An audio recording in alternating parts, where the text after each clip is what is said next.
Diqqat qiling, tezkor ob-havo ma'lumotlari. Assalomu alaykum, hurmatli tomoshabin. O'zgidromet markazi respublikamiz hududida 12-iyundan 19-iyun kunlariga bo'lib o'tadigan ob-havo ma'lumotlarini e'lon qildi.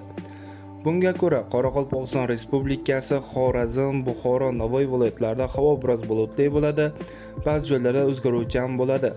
12-16-iyunda ayrim joylarda qisqa muddatli yomg'ir yog'ishi, momaqaldiroq bo'lishi kuzatiladi. 17 hamda 19-iyun kunlari esa yog'ingarchiliklar kutilmaydi. Shamol shartdan sekundiga 7-12 metr/sekund tezlikda esadi. Ba'zi joylarda shamolning tezligi 15-20 metrgacha kuchayishi mumkin.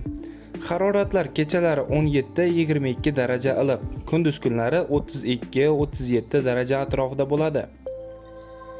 Toshkent, Samarqand, Jizzax, Sirdaryo, Qashqadaryo hamda Surxondaryo viloyatlarida ham havo biroz bulutli bo'ladi.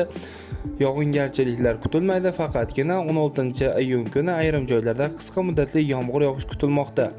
Shamol sharqdan sekundiga 7-12 metr/sekund tezlikda esadi.